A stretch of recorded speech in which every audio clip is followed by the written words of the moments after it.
Ministro, el Banco Mundial, especialmente el Fondo Monetario Internacional, ha rebajado las previsiones de crecimiento de las economías latinoamericanas. Y según el último dato de hace pocos días, el Fondo Monetario Internacional considera que la economía en América Latina crecerá en este año 2015 solamente un 0,9%.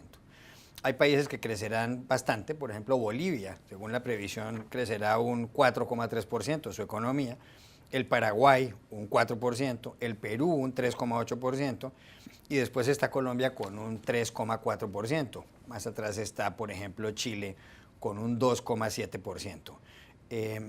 ¿Le preocupa esto que las previsiones para la región disminuyan y disminuyan? Se está desacelerando América Latina y esa es una gran preocupación. De hecho, la directora gerente del Fondo Monetario Internacional, la señora Christine Lagarde, hizo una presentación donde mostraba cómo un grupo de países de América Latina, particularmente México y Centroamérica, van a estar este año mejor de lo que estaban el año pasado. Y en buena parte porque el crecimiento de la economía de Estados Unidos, que ya está levantando vuelo, les va a ayudar a México y todos los centroamericanos. Pero en Sudamérica, que es una región más dependiente de los precios de los productos básicos y particularmente los minerales y del petróleo, que han caído tanto, más bien pasa lo contrario. En Sudamérica este va a ser un año menos bueno que el año pasado. Eso es cierto para un país como Colombia. El año pasado crecimos 4,6%. Este año el pronóstico del gobierno colombiano está entre 3,5 y 4 y, como usted acaba de decir, el Fondo Monetario 3,4. ¿Por qué? Porque se cayeron los precios del petróleo, que es el principal producto de exportación de nuestro país. En ese sentido, ¿puede ser peor la situación para América Latina a medida que pasen los meses? Pues América Latina está viendo, digamos, un escenario que tiene varias complejidades. Por un lado, China se está desacelerando y todo indica que China no va a volver a crecer al 7 u 8%, que va a estar por debajo del 7%. El crecimiento de Estados Unidos, aunque positivo, pues no es muy robusto, es un crecimiento del 3% y todavía pues la economía le falta poder recuperar un buen ritmo que se convierta en un mercado atractivo, grande, dinámico para los productos de América Latina. Europa también sigue muy estancada. Entonces, la coyuntura para América Latina es menos favorable de lo que tuvimos en digamos, la última década. Pero ahí es donde entra el tema de los matices y los inversionistas mirando de manera diferenciada a América Latina dependiendo del caso que pueda mostrar cada país. Ya cada país tiene que defenderse por sus propios méritos y diferenciarse de los demás y se premiarán seguramente países que tengan baja inflación, bajo déficit fiscal, baja deuda, países digamos que tengan mucha solidez macroeconómica. Hay países cuyas economías crecerán muy poco. Brasil y Argentina, que son países muy grandes en Sudamérica, pues verán un crecimiento que no superará el 1% según el Fondo Monetario Internacional. ¿Qué le inquieta de países como esos con respecto, por ejemplo, a Colombia? Pues en todo caso, América Latina es una región donde los mercados en una primera mirada no diferencian y digamos el bajo crecimiento de América Latina de este año que pronostica el Fondo Monetario de 0,9% en muy buena parte se explica porque los países grandes de la región están creciendo muy poco o incluso están cayendo. Se espera que Venezuela tenga una caída del 7% y se habla también de cifras negativas en Argentina y unas cifras prácticamente nulas en Brasil. Entonces eso pesa para la región como un todo. Pero yo que noto que cada vez más se diferencia América Latina de Alianza del Pacífico. Los países de la Alianza del Pacífico tienen una marca propia, tienen una, digamos, percepción por parte de los mercados propia y se asocia la marca Alianza del Pacífico a buen manejo económico, a buenas perspectivas, a países que tienen, digamos, un buen ritmo. Hace pocas horas ha tenido una reunión usted aquí en Washington con los ministros de Hacienda de los países de la Alianza del Pacífico, en donde están Colombia, México, Perú y Chile. ¿Qué viene hacia el futuro para esa alianza?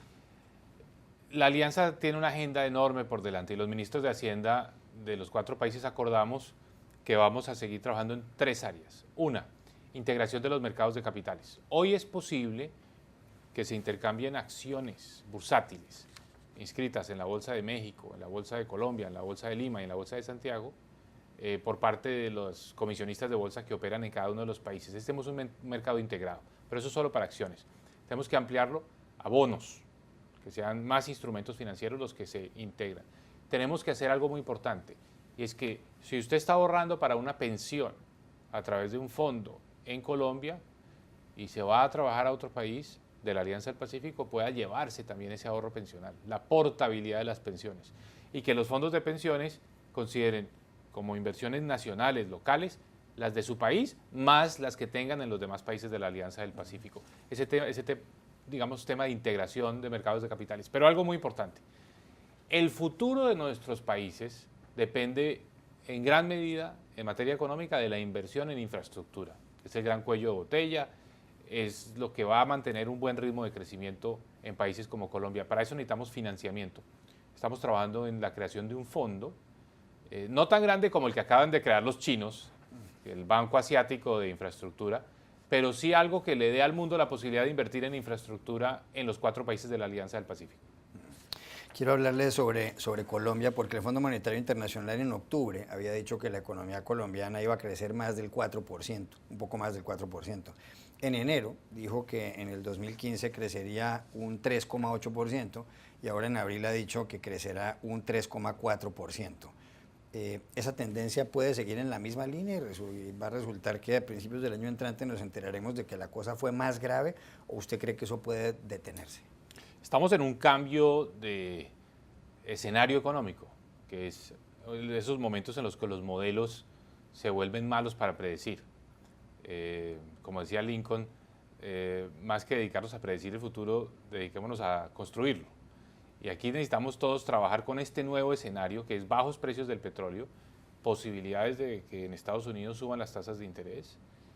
Y predecir cómo se va a acomodar América Latina a ese nuevo escenario es difícil. Lo que ha pasado es que han ido revisando autoridades como las del Fondo Monetario Internacional a la baja los pronósticos de crecimiento para toda América Latina. Es una realidad. Yo personalmente creo que en el caso de Colombia, la economía va a estar alrededor del 3,5%, entre el 3,5% y el 4% es el rango, porque tenemos unos elementos bastante sólidos. Y es que tenemos una economía más diversificada. Puede que el petróleo pese mucho en nuestras finanzas públicas, en nuestras exportaciones, pero cuando uno mira la economía como un todo, su peso no es mayor al 5% del Producto Interno Bruto. Y estamos con un plan muy ambicioso de construcción de infraestructura, especialmente de transporte, de carreteras, que nos va a ayudar a contrarrestar, a compensar un poco la caída del precio del petróleo. Pero hago la advertencia y la aclaración. Cuando hay estos cambios tan súbitos de régimen, de escenario, los modelos se vuelven muy, muy frágiles a la hora de predecir el futuro. ¿Cuándo empezarán a ver los colombianos que hay un gran cambio en las infraestructuras y que empieza a haber realmente autopistas, puertos, aeropuertos? Esos cambios no ocurren de un día para otro, porque los proyectos por definición son complejos y toman mucho tiempo en construirse, pero que se vean obras, es decir, que de un proyecto que fue estructurado, de una licitación que fue adjudicada, de un financiamiento que se logró, a ya ver la maquinaria moviéndose, los trabajadores. Vamos a estar a comienzos del año entrante con una gran cantidad de obras en construcción en muchas partes del país, lo cual va a ser muy importante como estímulo al empleo y estímulo a la actividad económica por todo el territorio nacional. El 2016 es el año en el que se inician las obras. Este es el año en el que ya se terminan todas las etapas previas a la construcción, por ejemplo, el financiamiento. En este momento los concesionarios en Colombia, que ya recibieron los proyectos, que ya se les adjudicaron los proyectos, están por el mundo buscando 15.000 millones de dólares para financiar la construcción de unos proyectos que se van a tomar unos 4 o 5 años a partir del 2016. Cuando uno mira las cifras, las previsiones de crecimiento de la economía colombiana, las del Fondo Monetario, repito nuevamente, supuestamente la economía nacional crecerá un 3,4% en este año 2015. Si uno habla con los economistas, pues esta cifra no está mal. Si usted la compara con países semejantes de la región, realmente es una cifra positiva. Sin embargo, en Colombia, y usted lo nota en algunos sondeos, hay cierto pesimismo en la gente, que cree que las cosas van mal, o por lo menos que se están dañando, que están empeorando. ¿A qué atribuye usted eso? ¿Será que de pronto el gobierno prometió demasiado o será que la gente está más preocupada de la cuenta? Pues lo primero que hay que decir es que a Colombia, en medio de este contexto, le sigue yendo muy bien. De las 6 economías grandes de América Latina, Colombia va a ser la del segundo crecimiento más alto, después de Perú, que estará en un 3,6, 3,7, Colombia 3,4, pero creciendo más que México, que Brasil, que Argentina, que Venezuela, que Chile. Pero Bolivia y Paraguay no están por encima. Están por encima, pero pues son economías, economías más pequeñas. De mucho menor tamaño. Ya. Panamá también estaría por encima, pero son economías muchísimo más pequeñas. Nuevamente, cuando se habla de los 6 grandes de América Latina, que representamos entre todos casi que el 90% del Producto Interno Bruto de la región, pues Colombia estaría de segundo lugar. Fue el primero el año pasado. ¿Sí? Siempre hemos estado de punteros en el lote. Por eso yo digo que al país hay que darle un mensaje de prudente tranquilidad. Es decir, claro que sí, estamos enfrentando una caída muy fuerte del precio del petróleo, que es un producto muy importante para nuestras finanzas públicas, para nuestras balanzas de pagos, etcétera, y estamos acomodándonos a esa nueva realidad, pero con mucha solidez también, porque Colombia es un país que ha seguido recibiendo capitales, es un país que ha seguido, digamos, teniendo muy buenos niveles de inversión.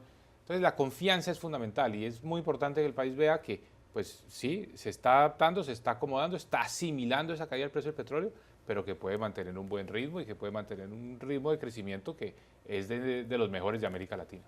La inversión extranjera directa en Colombia en estos primeros 3 meses de este año ha caído, según algunos datos muy recientes, un 25%.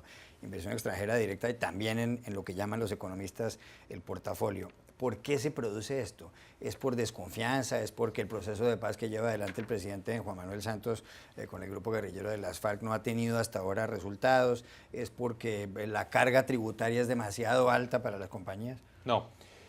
El primer efecto que vamos a sentir de la caída del precio del petróleo es sobre la inversión de las empresas minero-energéticas, porque naturalmente las empresas petroleras, cuando cae el precio del petróleo, recortan sus planes de inversión. Eso lo vamos a ver, eso lo sabíamos, eso le va a significar una menor inversión extranjera al país. Sin embargo, han seguido llegando capitales de portafolio. Los inversionistas hoy en el mundo donde hay tanta liquidez, piense por ejemplo en Europa. Europa está llena de liquidez porque el Banco Central Europeo está, digamos, haciendo lo que hizo la Reserva Federal de los Estados Unidos hace 4 o 5 años, lo están haciendo ahora en Europa. Entonces hay muchos euros, hay mucha liquidez que está buscando oportunidades de inversión. Y un papel como los papeles del gobierno colombiano, que dan una rentabilidad del 6,5, 7%, en un país de bajo riesgo, son papeles muy atractivos para los inversionistas que tienen esa liquidez. Por eso siguen llegando muchos capitales de portafolio a Colombia. De manera que yo creo que en el frente de inversión extranjera nosotros vamos a tener, sí, la caída de las inversiones petroleras, pero por otro lado vamos a seguir siendo un país que va a recibir esa liquidez que hay hoy en el mundo. Una última pregunta y tiene que ver con el proceso de paz en Colombia. Hace casi 2 años y medio empezaron las conversaciones entre el gobierno y las FARC en La Habana. Esta semana ha habido una gran crisis porque las FARC asesinaron a 11 soldados en el suroccidente del país. El presidente Juan Manuel Santos ha dicho que a esto hay que ponerle unas fechas, unos plazos. No se sabe qué ocurrirá en las próximas horas. Pero en lo que tiene que ver con la economía, la pregunta es, si se firma la paz, ¿eso qué representaría para las finanzas públicas, para la economía, para los bolsillos de un colombiano promedio que vive en cualquier ciudad o en cualquier pueblo, en Barranquilla, en el Atlántico, en Bogotá, en Cali, en Medellín o en un pueblo pequeño? Juan Carlos, la economía colombiana está bien, es una economía exitosa, una de las más exitosas hoy en América Latina y en las economías emergentes. Si así estamos, sin haber realmente terminado el conflicto, sin haber logrado ese objetivo final que es la paz, imagínese usted cómo estaríamos con la paz. Colombia es un país con unos potenciales enormes que no ha podido aprovechar adecuadamente debido al conflicto en el sector agropecuario, en el mismo sector minero energético, en el turismo. La gente no, digamos que se quedó con esa vieja idea de los problemas de seguridad y un país que tiene un gran potencial turístico no lo puede aprovechar tanto como lo podría. Entonces la paz es una gran inversión en materia económica. Por eso hay que ser perseverantes con la paz, hay que seguir buscando la paz, hay que insistir, a pesar de todos los tropiezos y las dificultades. Son 50 años de una historia muy difícil y 50 años de complejidades, pero hay que perseverar y hay que insistir porque es el objetivo mayor, es el fin máximo, una sociedad en paz, una sociedad que nos va a dar a todos los colombianos una mejor calidad de vida y especialmente a los colombianos que tienen más necesidades. ¿Y eso se podría cuantificar si se firmara la paz? Se puede cuantificar. Colombia con paz podría estar a la vuelta de 10 años en un punto de ingresos parecidos a los que tienen los, digamos, países desarrollados como Portugal, que es el nivel de entrada al mundo desarrollado, o la República Checa. Nosotros podríamos estar en ese punto con la paz, porque la paz nos permitiría crecer 1 punto o 2 puntos porcentuales adicionales por año.